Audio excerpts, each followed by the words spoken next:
Feliz Dia de los Muertos. Happy Day of the Dead.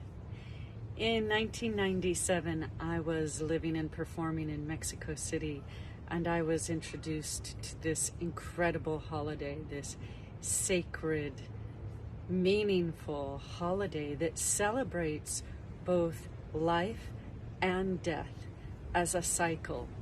I had lived in Southern California all my life. I was very close to Mexico, and I had heard of Day of the Dead, but I thought it was a Mexican version of American Halloween. Oh my gosh, it is anything but. It is ritual and music and ceremony and tradition that takes place on November 1st and 2nd.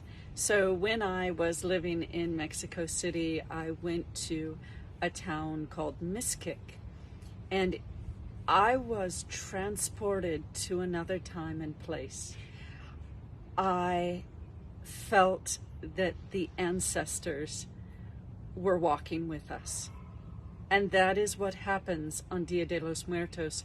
The ancestors come back to walk with us. And so we say to you, who do you walk for? Who do you walk with? This year I walk with several people. I always walk for my father, who passed in 2004. And this year I had other people pass as well. My dad is there at the top. Ben, Rand, Bev, Monique, and her daddy, Grandpère. These are the people who passed for me this year, and I walk for these people, and I celebrate their life and their death. So I went to Mixquic in Mexico, and I was transported. I went to the graveyard through layers and layers of marigold flowers, the flower of the dead. And I was walking and kicking up the marigold petals like magic. And I went into the graveyard, and it was filled with abuelas, grandmothers with their grandchildren, cleaning the graves in silence and picking petals off of flowers and putting them on the graves.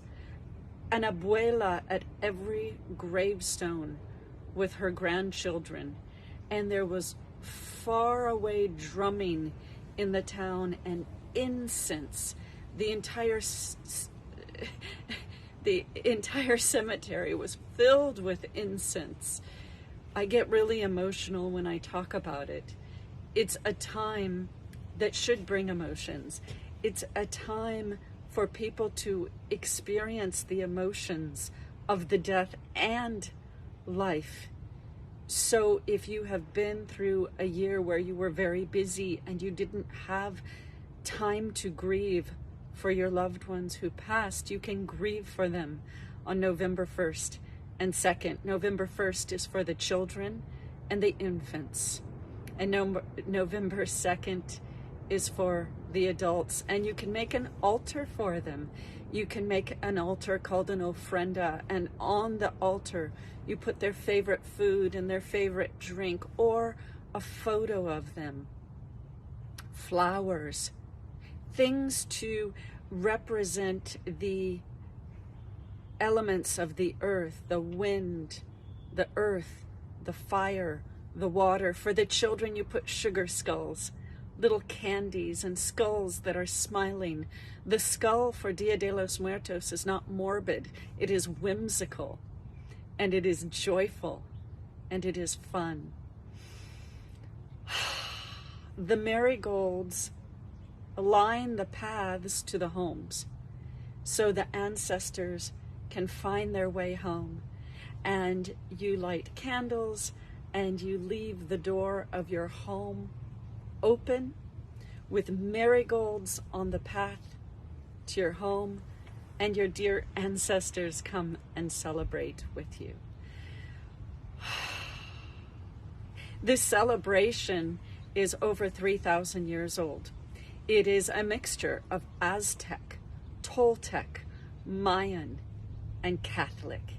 You will see mock funerals and smiling corpses, because death is not the end of a cycle. Death is in the natural, ongoing cycle of life. And originally, this holiday, this precious holiday, was celebrated for a goddess who died in childbirth, and if I can get her name correctly, for an American English speaker, it's not easy, but it is Mixquic. Mixquic is the goddess that the holiday originally was celebrated with as its hostess. This goddess was the hostess of Dia de los Muertos when it was more an Aztec tradition. So the butterflies, there is strong cultural tradition in the butterflies. The butterflies, the monarchs, the mariposas, come back to Mexico every single year like clockwork at the same time of Dia de los Muertos, November 1st and 2nd. I'm getting emotional about it. The butterflies come from over 2,000 miles in North America and Canada, and they come to a very specific area of Mexico. And it's like clockwork. They come to Michoacan, to specific trees, and it baffles scientists. Scientists cannot even figure out how the monarchs do this. And then they leave. So they're around from November to March, and then they leave. And when they fly back north, they deposit their eggs, and so their ancestors fly again. It's such an incredibly meaningful, significant holiday. Happy Dia de los Muertos. Thank you for being with me, and I'm Dondi. Bye-bye.